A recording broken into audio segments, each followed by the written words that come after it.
ဟာလေလုယာအရောက်စီတိုင်းဖျားသခင်ကောင်းချီးပေးပါစေဒီနေ့တော့တန်ရှင်တော်ဝိညာဉ်တော်ကဖျားနဲ့လူရဲ့ဂျားမှာနောက်ထပ်ပါလုပ်ပေးလေဆိုရင်ဆုတောင်းတဲ့နေရာမှာလဲဂျားဝင်ကူညီပေးတယ်ဆိုတဲ့အရာကိုဒီနေ့ပြန်ပြီးပြောသွားမှာဖြစ်တယ်ဟာလေလုယာ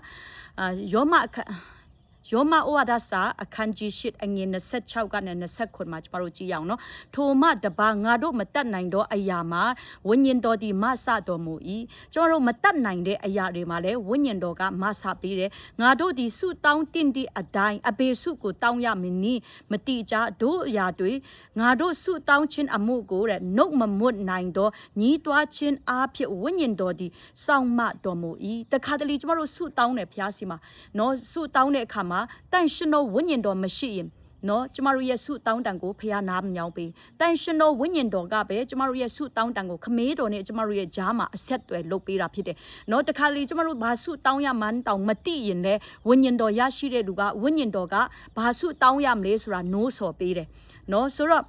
့ငါတို့ဆုတောင်းတင်တဲ့အတိုင်းအပေစုကိုတောင်းရမနည်းဟုမတိက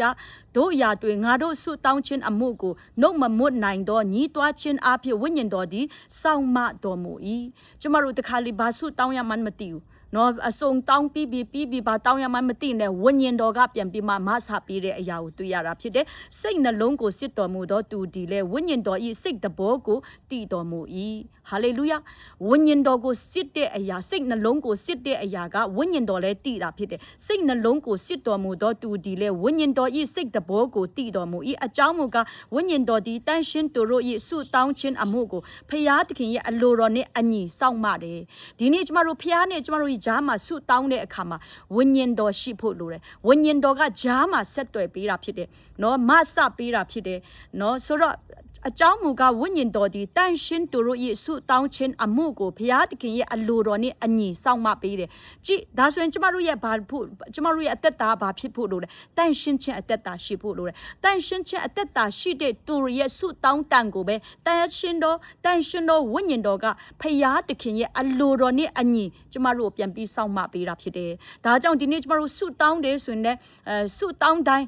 ပြည့်တယ်ဆိုရင်အကုန်ပြည့်ကုန်ပြီနော်ဆိုတော့တချို့တွေကဆုဘလောက်တောင်းအစင်မပြေနေဘူးဘာကြောင့်လဲဝိညာဉ်တော်ဂျားခံဖျားနဲ့ကျမတို့ရဲ့ဂျားမှာအလုတ်လုတ်ပေးမဲ့ဝိညာဉ်တော်မရှိလို့ဖြစ်တယ်ဒါကြောင့်ဒီနေ့ကျမတို့ဆုတောင်းတယ်ဆုတောင်းမပြီးဘူးဘာဖြစ်လို့ကျမတို့အနာရောဂါဆုတောင်းပြီးမငြိမ့်လဲဒီလုတ်ပေးတဲ့ဝိညာဉ်တော်မရှိလို့နော်ဆိုတော့ဒီနေ့ဆရာကြီးတွေကအနာရောဂါငြိမ့်တယ်နော်နတ်ဆိုမောင်းထုတ်တယ်ဘာဖြစ်လို့သူတို့ကကြမ်းမာလ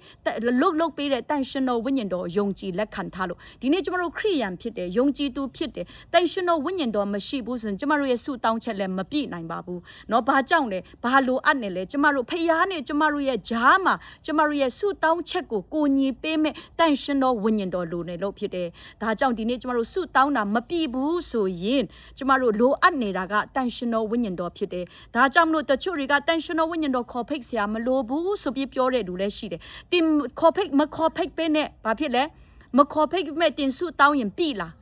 လားမပြီဘူးလားပြန်ကြည့်နော်ကျမတို့ဆုတော့တောင်းတယ်ဆုတောင်းမပြည့်ဘူးဒါဆိုရင်ဘာလိုအပ်နေလဲတန်ရှင်တော်ဝိညာဉ်တော်လိုအပ်တာဖြစ်တယ်တန်ရှင်တော်ဝိညာဉ်တော်ဆိုတာက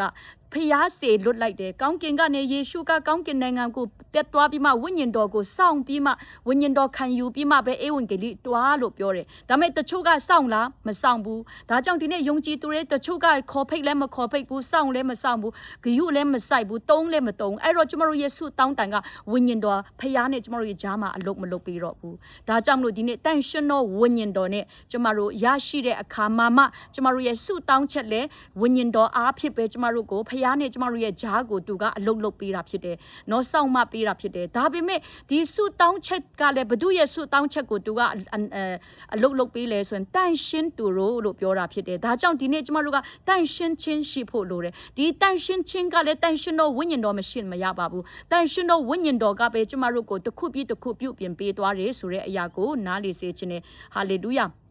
ဧဖက်ခန်းကြီးနဲ့အငယ်16မှာထိုတို့ခရစ်တော်အဖြစ်ငါတို့နှုတ်ဦးဒီစိတ်ဝိညာဉ်တလုံးတဝါတီဖြစ်၍ခမေးတော်ထံသို့တိုးဝင်ရမည်အခွင့်ကိုရကြ၏ဘာဖြစ်လဲတန်ရှင်တော်ဝိညာဉ်တော်နဲ့ကျမတို့နှုတ်ဦးနော်ခရစ်တော်အားဖြင့်ငါတို့နှုတ်ဦးယေရှုခရစ်တော်အားဖြင့် နော်တန်ရှင်တော်ဝိညာဉ်တော်အားဖြင့်ကျမတို့ကိုစိတ်တလုံးတဝတိဖြစ်စေတာဖြစ်တယ်အဲ့လိုစိတ်တလုံးတဝတိဖြစ်ပြီးခမေးတော်ထံကျမတို့ဆုတောင်းတဲ့အရာတွေနော်ခမေးတော်နာညောင်းပေးတယ်ဟာလေလုယာထိုကြောင့်တင်တို့ဒီတကျွန်းတနိုင်ငံသားမဟုတ်အေးတေလည်းမဟုတ်တန်ရှင်တို့ရဲ့အမျိုးသား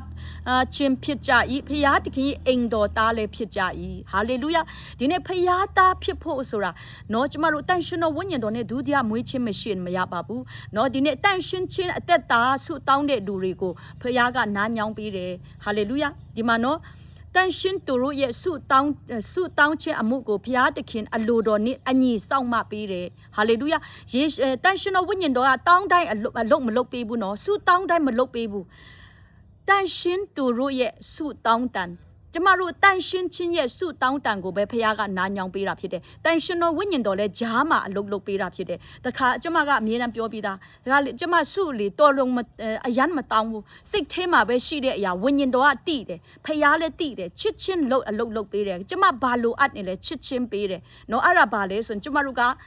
အပြစ်သားမဟုတ်တော့ဖခင်သားတယ်နော်ဆိုတော့ဒီမှာအဖက်အခန်းကြီးနစ်အငယ်19မှာထိုကြောင့်တင်တို့ဒီတကျွန်းတနိုင်ငံသားမဟုတ်အေးတေလည်းမဟုတ်တန်ရှင်သူတို့ရဲ့အမျိုးသားချင်းဖြစ်ကြ၏တန်ရှင်သူဆိုတာကဘသူကိုပြောတာတန်ရှင်တော်ဝိညာဉ်တော်ကိုရရှိပြီးဝိညာဉ်တော်ရဲ့ပြုပြင်ခြင်းကိုခံတော်သူတွေရဲ့ဆုတောင်းတန်ကိုတန်ရှင်တော်ဝိညာဉ်တော်ကစောင့်မပေးတယ်အလုတ်လုတ်ပေးတယ်လို့ပြောထားတာဖြစ်တယ်အေးတေလည်းမဟုတ်တန်ရှင်သူရဲ့အမျိုးသားဖြစ်ကြ၏ဖျားတခင်အိမ်တော်သားလည်းဖြစ်ကြ၏ကဲကျမတို့မိသားစုတစုမှာကျမတို့ကမိသားစုတစု